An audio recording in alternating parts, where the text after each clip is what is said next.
Bueno, es un gozo, como siempre, poder estar aquí y también una responsabilidad. Requiero de vosotros que estéis atentos a la palabra del Señor y como digo, siempre nos tiene cosas que decir. Mirad, vamos a hablar de un texto, de una epístola que es del apóstol Pablo, nuestro querido apóstol Pablo, que está en Filipenses capítulo 4. Si me queréis acompañar, por favor. Filipenses también es una cartita que podéis leer, es muy fácil de leer, 4 capítulos, con lo cual se lee en un momento, y es una carta muy recomendable porque habla de la conducta, ¿no?, del cristiano, y en este caso vamos a ver que del gozo de ser cristiano, ¿no? Mira, capítulo 4 de Filipenses. Pero para poner un poco de contexto vamos a leer a partir del 20 del capítulo 3. ¿Sí? ¿Lo tenemos todos? Dice así la palabra del Señor. Mas nuestra ciudadanía está en los cielos, de donde también esperamos al Salvador, al Señor Jesucristo, el cual transformará el cuerpo de la humillación nuestra para que sea semejante al cuerpo de la gloria suya, porque por el poder con el cual puede también sujetar a sí mismo todas las cosas. Así que, hermanos míos, amados y deseados, gozo y corona mía, estad así firmes en el Señor, amados. Ruego a Evodia y a Síntique que sean de un mismo sentir en el Señor. Asimismo te ruego también a ti, compañero fiel, que ayudes a estas que combatieron juntamente conmigo en el Evangelio, con Clemente también y los demás colaboradores míos, cuyos nombres están en el libro de la vida. Y a partir del versículo 4 es lo que vamos a meditar en esta mañana. Dice así: regocijaos en el Señor siempre. Otra vez digo, regocijaos. Vuestra gentileza sea conocida de todos los hombres. El Señor está cerca. Por nada estéis afanosos, sino sean conocidas vuestras peticiones delante de Dios en toda oración y ruego, con acción de gracias. Y la paz de Dios, que sobrepasa todo entendimiento, guardará vuestros corazones y vuestros pensamientos en Cristo Jesús. Hasta aquí la palabra del Señor. ¿Veis? Es unas palabras del apóstol Pablo que están llenas de amor, de gozo, y nos está hablando sobre todo de eso, ¿no? De cómo tenemos que actuar como cristianos. Con lo cual es muy importante que estemos atentos, porque eso es lo que queremos hacer, ¿no? Y eso es lo que queremos saber, qué es la voluntad de Dios, cómo tenemos que actuar. Y aquí nos está diciendo el apóstol Pablo, sobre todo, el gozarnos, ¿no? Y vamos a profundizar un poco en esto, cómo podemos estar gozosos, ¿no? Filipenses es la carta más emotiva y tierna del apóstol Pablo, como digo, la cual la escribe desde la cárcel. Él estaba encarcelado y en cambio se le llama a esta carta la carta del gozo. Es un curioso dato, ¿no? Porque Filipenses es la epístola del gozo y de la alegría del vivir en Cristo. La palabra gozo se repite 19 veces en tan solo 4 capítulos, con lo cual el apóstol Pablo está encarcelado pero está gozoso. ¿Quién puede decir eso? ¿Quién puede decir eso?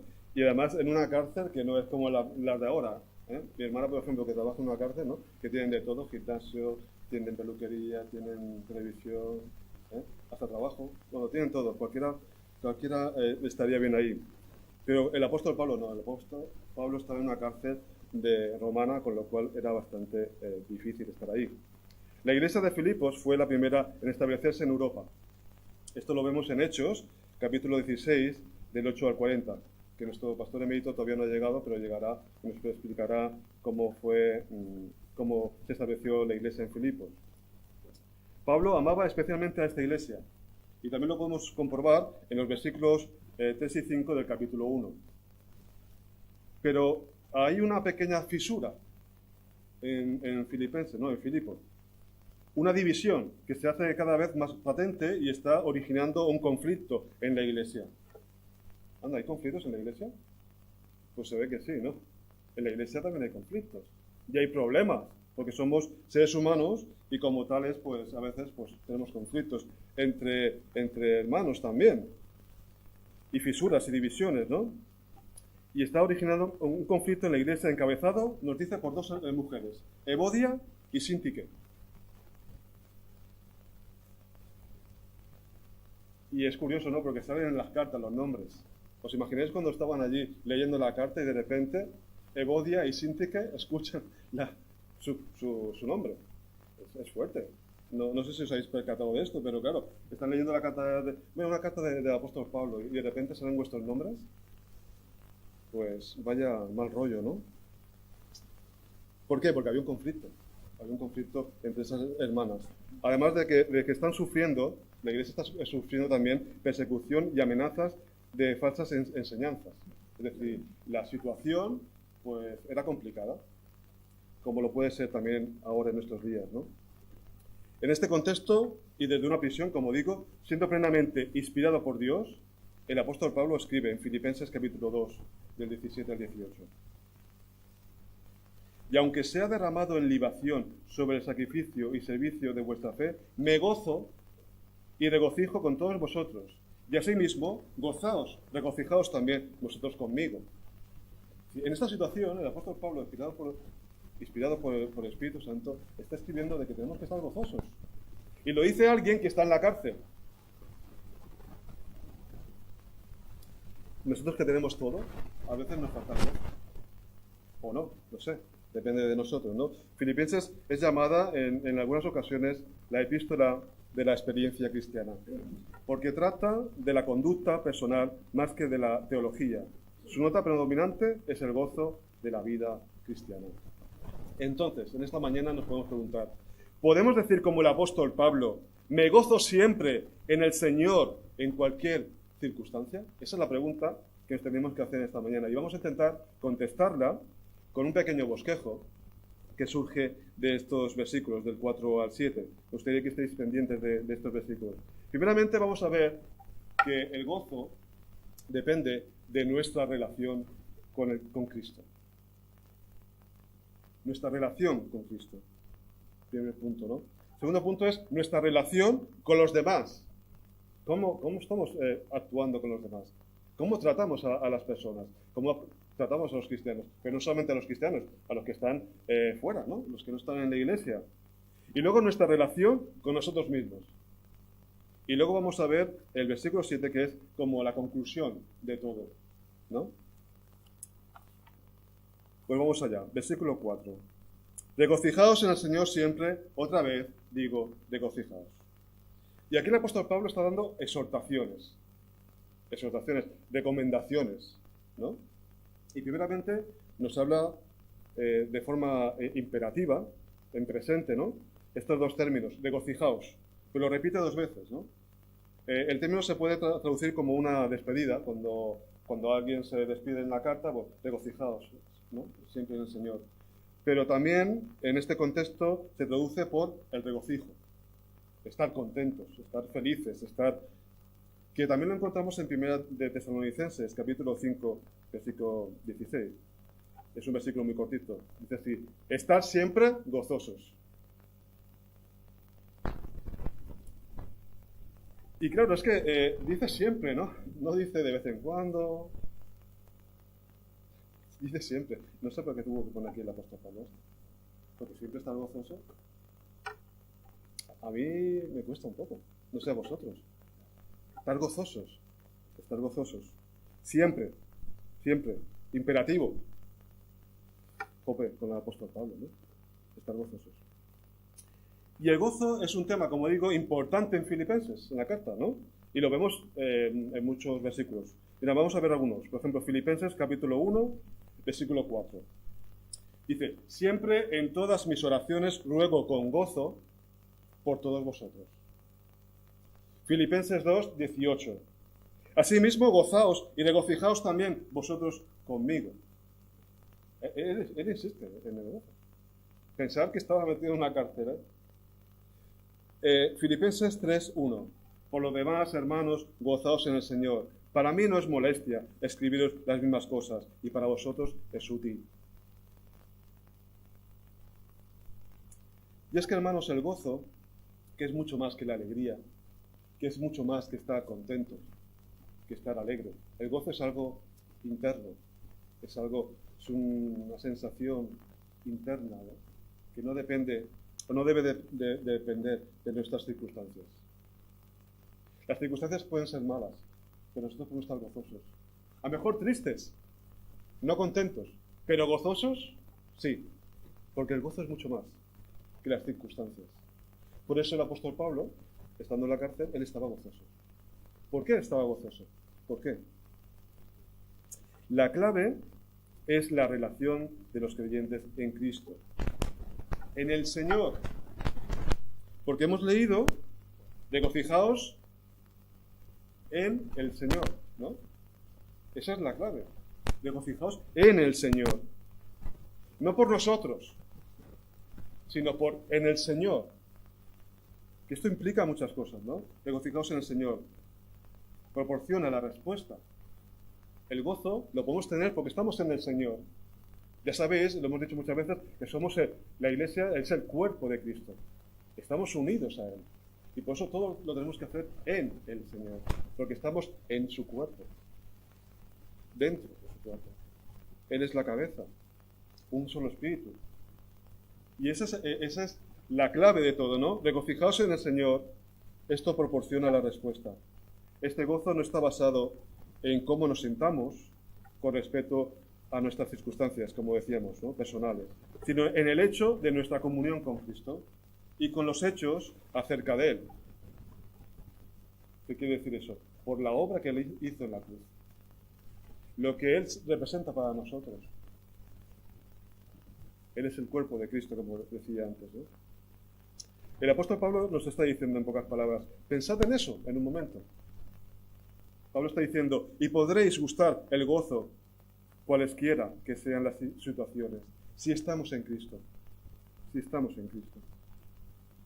La receta para el gozo nos la da Jesús mismo. Inmediatamente antes de ser traicionado por sus discípulos, habló a los discípulos para asegurarles de que experimentarían el gozo a pesar del dolor que estaba a punto de sobrevenirles. Sabéis que Jesús lo cogen preso y todos los discípulos pues se apartan, ¿no? Y están sufriendo, están tristes porque han cogido a su maestro y no saben lo que le va a pasar. Luego ya vieron lo que le pasó, que lo crucificaron en una cruz, ¿no? Y aún estaban peor, más tristes. Y el Señor Jesús les está diciendo antes de que ocurra que no estén tristes, ¿no? Al explicarles lo íntima que era su comunión con Él. Mirad, en Juan 15, 11, el Evangelio de Juan 15, 11, dice así, estas cosas os he hablado, está hablando Jesús, estas cosas os he hablado para que mi gozo esté en vosotros y vuestro gozo sea cumplido. Ya los estaba preparando. Cuando sus palabras permanezcan en ellos, mirad, esto lo contamos en Juan 15, 7, ¿no? Cuando las palabras de Jesús permanecen en nosotros, hasta el punto de influir en nuestra manera de pensar. Y entonces podremos estar por encima de las circunstancias. Cuando las palabras de Jesús moran en nosotros, su Espíritu mora con nosotros también.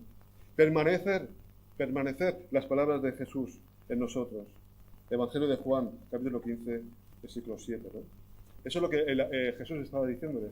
Si permanecen mis palabras en vosotros, si las hacéis vuestras, entonces la comunión será perfecta y el gozo también será perfecto. Esa es la clave.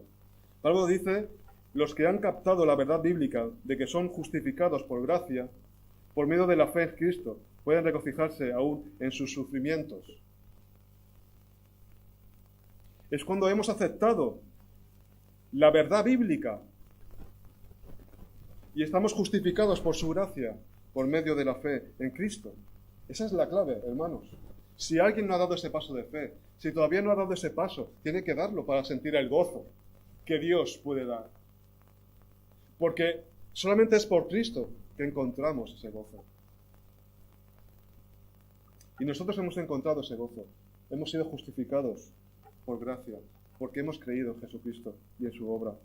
Mirad en Romanos capítulo 5, del 1 al 3. ¿Qué dice?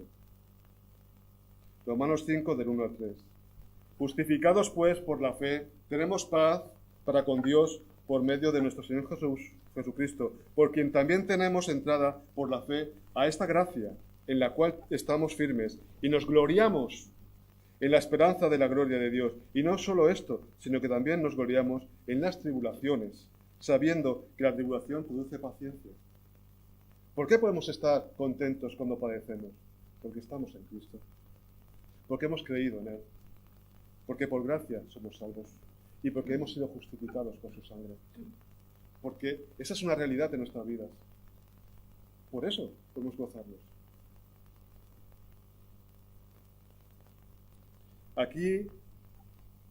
He aquí un gozo que trasciende de las circunstancias inmediatas.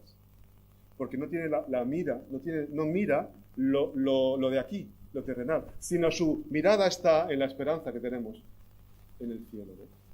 Por eso en Filipenses capítulo 3, versículo 20 y 21, mirad, lo hemos leído antes. Esta es nuestra esperanza en Cristo. Mas nuestra ciudadanía está en los cielos, de donde también esperamos al Salvador, al Señor Jesucristo. Esta es nuestra esperanza. Por eso tenemos gozo. El cual, mirad, esto es muy bonito, el cual, Él mismo, Jesús mismo, transformará el cuerpo de la humillación, transformará nuestro cuerpo, que se va pudriendo, se va desgastando, para que sea semejante al cuerpo de la gloria suya. Porque Jesús ya resucitó. Igual que Él resucitó, resucitaremos con Él. Esta es la grandeza del cristianismo, que creemos en que el cuerpo va a ser glorificado. Creemos en la resurrección de los muertos. Porque Cristo resucitó. Semejante al cuerpo de la gloria suya, por el poder con el cual puede también sujetar a sí mismo todas las cosas. Jesús ha hecho todo. Ha hecho el universo. Y Él lo sustenta. Con lo cual, si Él nos ha dicho que nos va a dar un cuerpo nuevo y una vida eterna, y creemos en ello, tenemos gozo. Ahí está la base de nuestro gozo. Nuestra relación con Cristo, qué importante es para tener un verdadero gozo.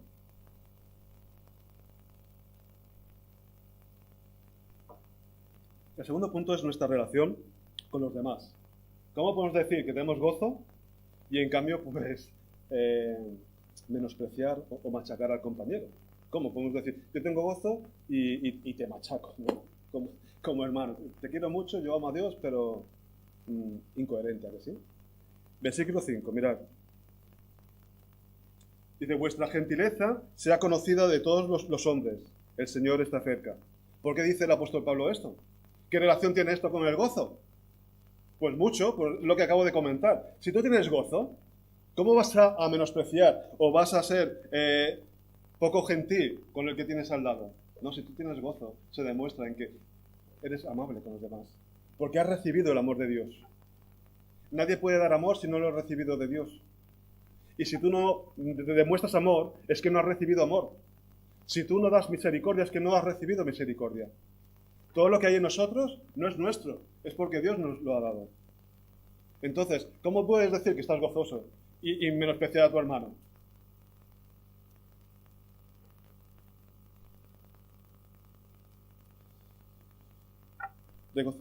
Nuestra gentileza, ¿no? Gentileza es una persona bondadosa, ¿no? Su clemencia.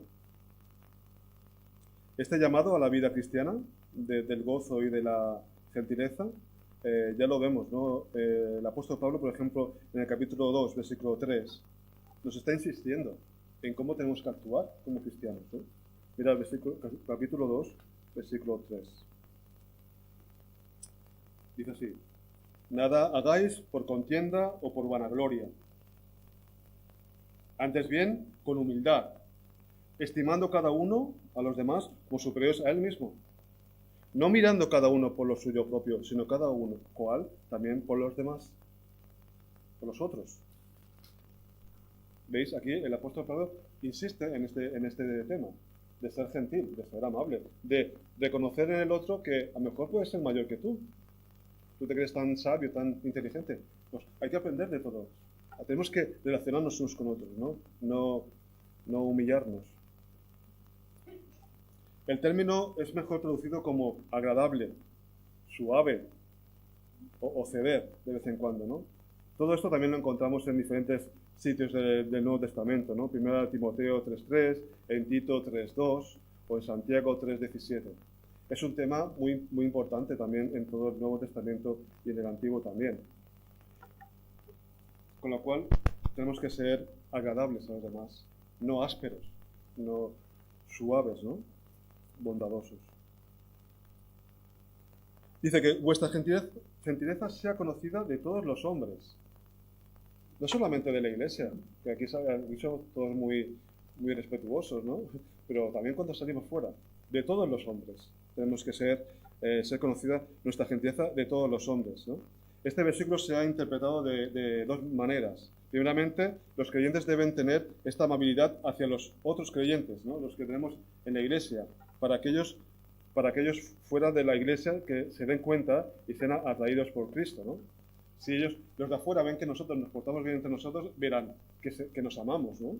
Y podremos hacer un testimonio bueno también a los de afuera, ¿no? Tenemos que hacer eso también para que nos lo vean los de afuera, ¿no? Está también, el segundo punto, la segunda manera, está la amabilidad que se ha aplicado a todas las personas, es decir, a todas las personas, las que están fuera también, ¿no? Independientemente de su relación con el Señor, como un testimonio de su poder en las vidas de estos paganos convertidos y como elemento de justicia, ¿no? Ver cómo también tratamos a los demás. Y esto lo podemos encontrar en 1 de Pedro, capítulo 2, versículo 12. 1 de Pedro, capítulo 2, versículo 12. Dice el apóstol Pedro: manteniendo vuestra buena manera de vivir entre los gentiles, para que lo que murmuran de vosotros como de malhechores glorifiquen a Dios en el día de la visitación, al considerar vuestras buenas obras. ¿Veis? Tenemos que ser también amables con los gentiles, para cuando venga el Señor, el día de la visitación.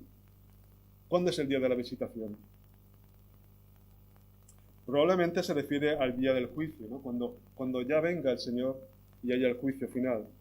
Esta expresión también se usa para la venida de Dios a salvar a su pueblo. Vendrá a salvar a su pueblo el Señor. Tiene que venir una segunda vez. Él ya vino una primera vez. Vino en humildad. Pero cuando Él vuelva, vendrá en gloria y en poder para juzgar a las naciones. Y según cómo hayamos actuado con los de afuera, pues el Señor también nos va a premiar. Porque, como digo, no podemos dar algo que no tenemos. Si damos amor, pues es que hemos recibido amor. Si damos misericordia, hemos recibido misericordia. Y somos parte del cuerpo de Cristo. Somos parte del cuerpo de Cristo. Y ahora dice, en este versículo hay la última parte, una cosa muy curiosa. Dice, el Señor está cerca. El Señor está cerca. Es como un poco... Oye, cuidado que el Señor está cerca, ¿no? Que os portéis bien. Es como el coco, que viene el coco, ¿no? A los niños les decimos, pórtate bien que va a venir... Bueno, eso no se decía. Pero a mí me da un poco la sensación como, oye, que está el Señor cerca, ¿no?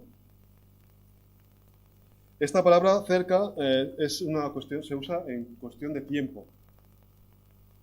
Está cerca, el tiempo está cerca, ¿no? Y se puede hablar en el término de la segunda venida, claro, el Señor está cerca, que es un tema recurrente también en Filipenses. Nos habla de la segunda venida del Señor.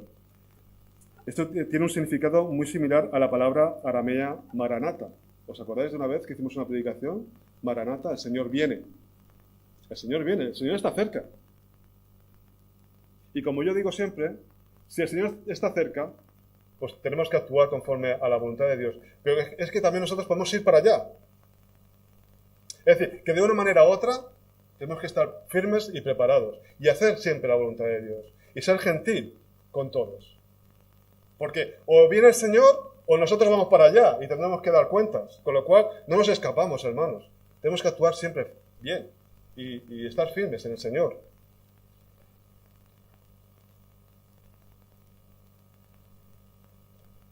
Mirar en Santiago, capítulo 5, versículos 8 y 9, refiriéndonos a que el Señor viene, ¿no? De que el Señor está cerca. Santiago 5, 8 y 9. Tened también vosotros paciencia y afirmad vuestros corazones, porque la venida del Señor se acerca. Hermanos, no os quejéis unos a otros, unos contra otros, para que no seáis condenados. El juez ya está delante de la puerta.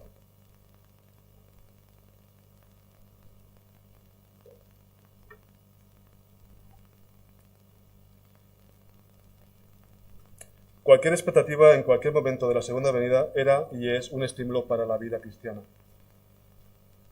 ¿Saben? Si sabemos que tiene que venir el Señor, tenemos que estar preparados. Como aquellas vírgenes, ¿no? Que tenían que llenar sus lámparas de aceite para que cuando viniera el novio, pues se vieran. Tenemos que estar preparados. Y esto siempre es un motivo para el cristiano de estar preparados la segunda venida, ¿no? Pero también es posible que esto podría haberse referido a la presencia del Señor en este momento. Porque el Señor está aquí con nosotros, ¿no? ¿Somos templo del Espíritu Santo o no?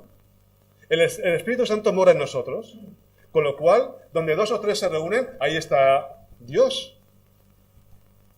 Con lo cual también Dios está aquí. Dios está aquí, ¿no? La canción. Con lo cual, de una manera u otra, o si el Señor viene o el Señor está aquí, tenemos que actuar conforme a su voluntad. Porque si el Señor estuviese aquí sentado, escuchándome a mí y viéndoos a vosotros, estaríamos nosotros súper nerviosos, ¿no? Con una mirada de Él, que lo sabe todo, nos comportaríamos súper bien, ¿eh? Sí. Pues a veces hay que pensar eso, hermanos. En las situaciones de la vida, a veces tenemos que preguntarnos, si el Señor estuviese aquí, ¿estaría a gusto donde estoy? Si el Señor estuviese pensando lo que yo estoy pensando, ¿estaría a gusto? Porque el Señor está con nosotros en cada momento. Y eso nos va a hacer que seamos más gentiles y más amables, porque el Señor está aquí. El Señor está aquí. Puede venir en cualquier momento en la segunda venida, pero es que el Señor ya está aquí. Con lo cual, hermanos, tenemos que ser bondadosos y gentiles con los demás. Y eso también demuestra que estamos gozosos. Bien, ¿cómo vamos? Vamos bien, ¿no? Nuestra relación con nosotros mismos. Versículo 6. Hemos dicho que tenemos que estar en Cristo para sentirnos gozosos, nuestra relación con Cristo.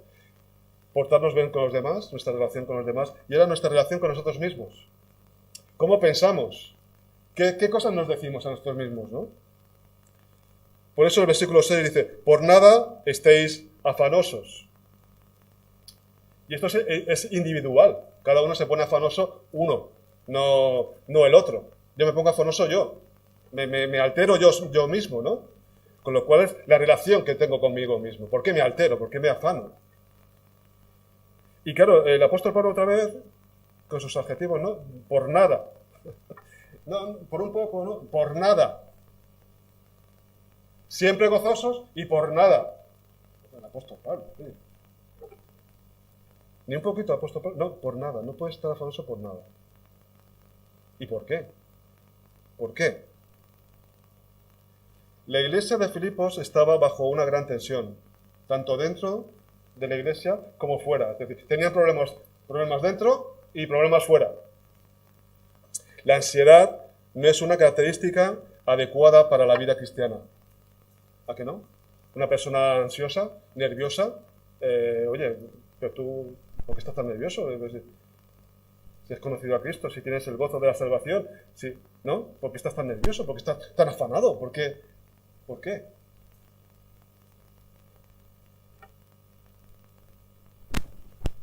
Mirar en Mateo capítulo 6, versículo 25.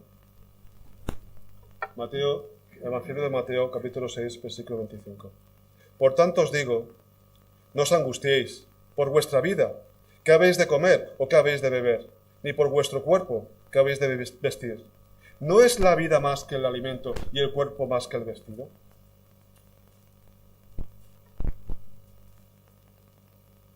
Y es que, hermanos, no hay nadie que haya creído en Dios. No hay nadie que sea justo, que mendigue pan. ¿A qué no? No hay nadie. Todos podíamos hablar de lo bueno que ha sido Dios con nosotros. Y sigue siendo bueno con nosotros. Nos da más de lo que necesitamos. Nunca nos ha desamparado. Sí, nos hemos quedado en paro, pero luego hemos tenido otra vez otro trabajo. Y siempre hemos tenido para comer. Él no nos deja. Él no nos deja nunca. Con lo cual, ¿por qué estamos afanados? ¿No es la vida más que el alimento y el cuerpo más que el vestido? Pues claro que sí. Y Dios ya sabe todo eso. Y Dios nos satisface con todas estas cosas. Y mucho más. Porque tenemos sus bendiciones espirituales. No solamente las bendiciones físicas, sino también tenemos las espirituales, que es mucho más que el oro y la plata. Tenemos la salvación, la vida eterna, que es mucho más que lo físico. Porque esto pasará. Todo se pasará. Pero en cambio, nuestra fe, nuestra esperanza y el amor a Dios, eso vivirá eternamente para siempre. Bueno, la fe, cuando ya estemos con Él, no hará falta. La esperanza tampoco, pero el amor sí. El amor sí. Porque Dios es amor. No hay nada que debería preocupar a los creyentes con la posible excepción de estar firmes en el Señor y sirviendo a Él. Eso sí que nos tiene que preocupar, estar firmes en el Señor. Firmes como un soldado que está en la guardia, vigilando. Yo he hecho la mili, yo he sido uno de los que he hecho la mili. No voy a hablaros mucho de la mili porque si no... Pero cuando tenía que hacer la guardia allí en Madrid y en invierno, hacía tanto frío que las orejas se me congelaban por aquí. Y estaba ahí quieto y saludando a todo el mundo que pasaba. Firmes en el Señor. Firmes en la fe. Firmes en el servicio, eso sí. Pero no afanarnos por cosas banales o terrenales, ¿no? El gran enemigo de la paz es la ansiedad. Si tienes ansiedad, no tienes paz. Si estás ansiosa o ansioso, es que no hay paz, ¿no?, en ti. Es un síntoma de que no tienes paz, es que estás ansioso. Mirad, en 1 de Pedro capítulo 5, versículo 7, dice también el apóstol Pedro: echad toda vuestra ansiedad sobre Él. Hombre, otra vez el apóstol Pedro también, ¿no? Toda. Tenemos que echar toda la ansiedad sobre Él. A mí me cuesta cuando tengo un problema clamar a Dios. No sé por qué, intento solucionar el tema yo solo. Hasta que el Señor me dice, pero a ver, ponte a orar, porque esto solamente se va a solucionar orando. Pero el impulso primero es que no está mal, pero confiemos en el Señor.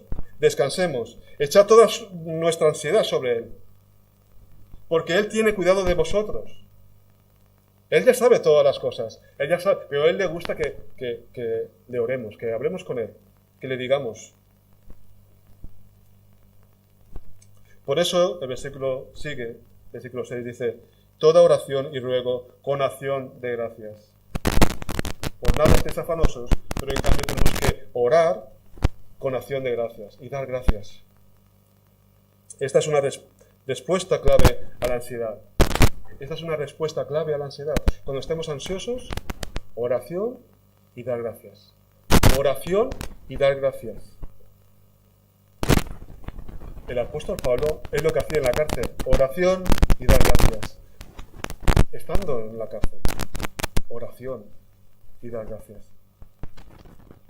Oración por los demás y por nosotros mismos también, mezclado con acción de gracias. No solamente orar para nosotros, sino también para los demás, por la familia de la fe, por la iglesia, por los hermanos unos por otros.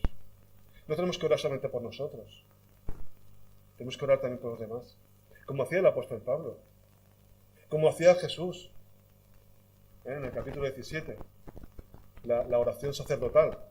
Si no lo habéis leído, tenéis que leerlo. Como Jesús ora por nosotros, aquellos que todavía no habían alcanzado la fe. Ya estaba pensando en nosotros. En cada uno de nosotros. Jesús ya estaba orando por nosotros. Y el apóstol Pablo también.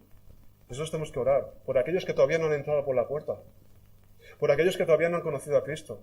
Por nuestros amigos. Por nuestros conocidos.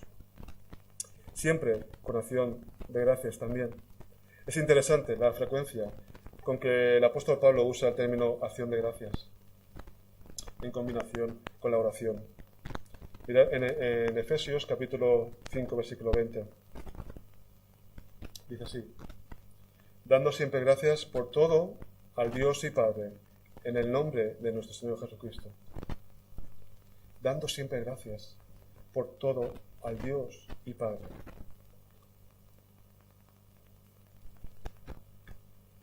Hay un obvio contraste entre por nada, que hemos leído el versículo 6 al principio, por nada, y en toda. Por nada tenemos que estar afanosos, pero en toda oración y ruego tenemos que andar y tenemos que vivir. Por un lado, no tenemos que tener ansiedad, pero por otro lado, tenemos que en todo momento estar en oración y dando gracias. Luego dice: sean conocidas vuestras peticiones delante de Dios. Hay varios pasajes en el Nuevo Testamento que hacen hincapié en que los creyentes deben persistir en la oración. Mirad otra vez en Efesios capítulo 6, versículo 18. Dice así: orad en todo tiempo, con toda oración y súplica, en el Espíritu. Y eso se puede hacer en cualquier momento, porque estar en el Espíritu es estar en contacto con el Espíritu Santo y con el Espíritu de Dios. Y eso lo podemos hacer en el coche, en nuestro cuarto a oscuras, trabajando. En cualquier momento tenemos que estar orando y suplicando. Súplica en el Señor, en el Espíritu, y velad en ello con toda perseverancia y súplica por todos los santos. Posiblemente la acción de gracias y la perseverancia son los dos elementos de una teología apropiada de la oración. Esto es lo más importante en la oración. Perseverancia y dar gracias. Dios sabe lo que es necesario. Dios lo sabe todo de nosotros, antes de que hablamos la boca. Pero Él desea que haya una comunión con Él y una confianza. Porque cuando vamos en oración quiere decir que confiamos en Él, que sabemos que Él tiene la solución, sabemos que Él es fiel y poderoso para solucionar nuestros problemas. Y a Él le encanta que tengamos esta relación con Él en oración. Dios se ha limitado muchas veces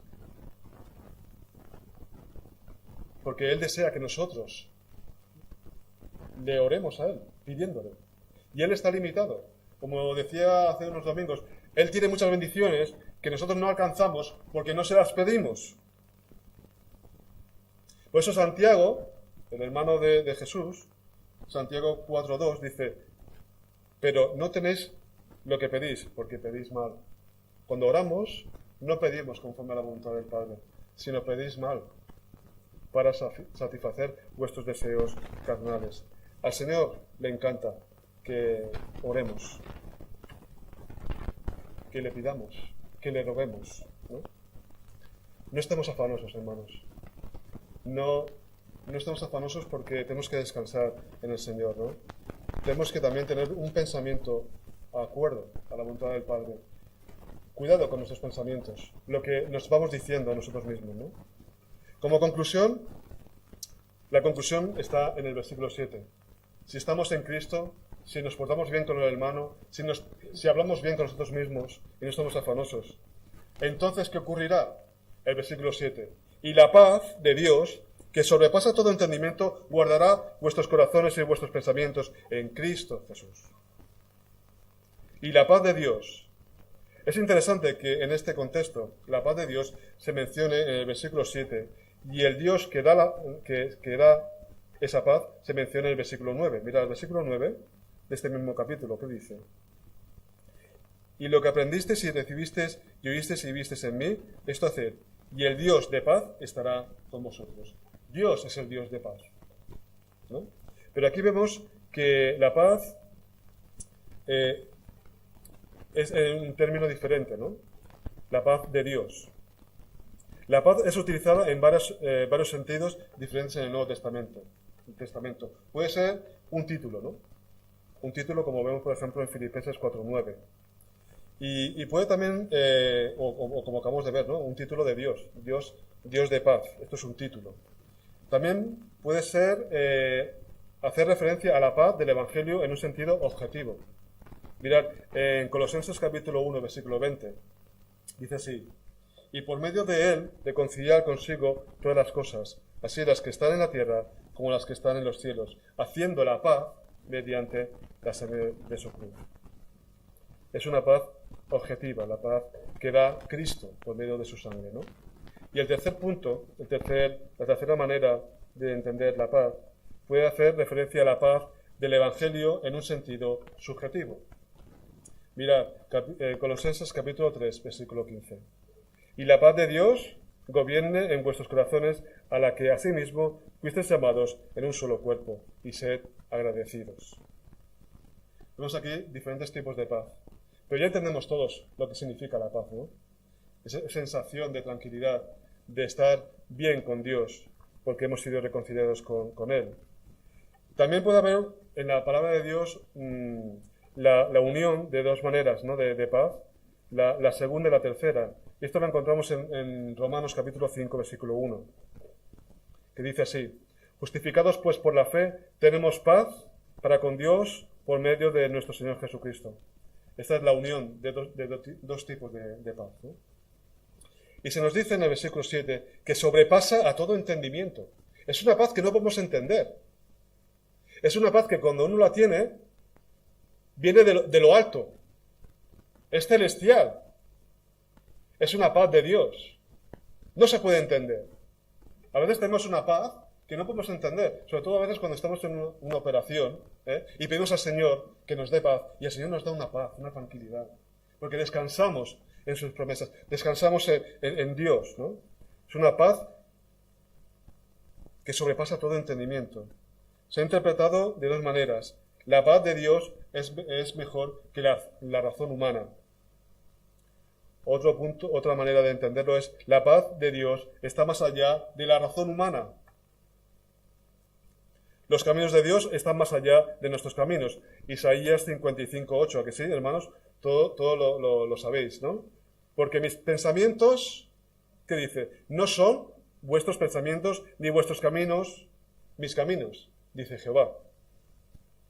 Es mucho más alto los pensamientos. Y la paz que Él da es mucho más alta y menos entendible para nosotros. Es la paz de Dios.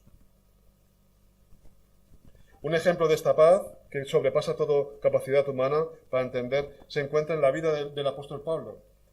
Y en este mismo capítulo, mirad, en el capítulo 4, versículos 11 y 13, el apóstol Pablo vivía de esta manera.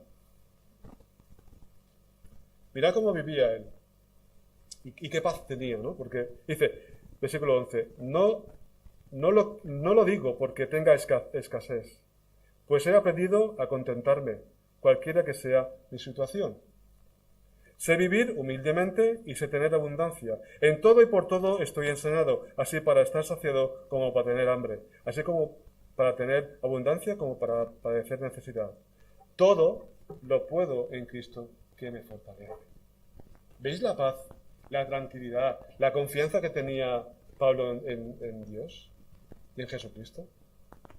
Pero recordemos que él estaba en la cárcel. Y tenía esta paz, este convencimiento de que todo lo puedo en Cristo que me fortalece.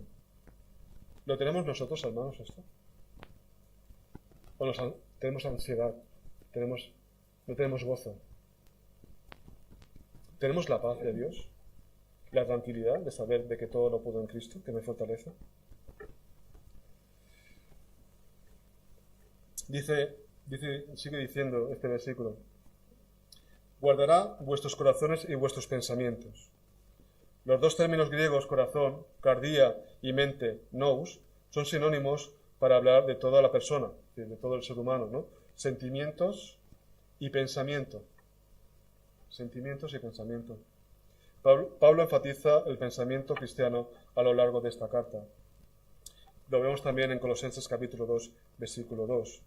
Y en Isaías 26, 3 dice, Isaías 26, 3, tú guardarás en completa paz aquel cuyo pensamiento en ti persevera, porque en ti ha confiado. Es interesante este versículo, porque claro, cuando confiamos en el Señor, Dios mismo nos da esa paz y nos llena el pensamiento de cosas buenas. Y Él guardará. te guardará en completa paz, cuyo pensamiento en ti persevera. Tenemos que pensar y confiar en el Señor y tener esos pensamientos. Nadie que no tenga fe no podrá alcanzar nunca a Dios, ni alcanzar sus bendiciones. Tenemos que tener fe y esperanza en Él. Y Él nos va a dar la paz necesaria. Y el último punto de este versículo es en Cristo Jesús.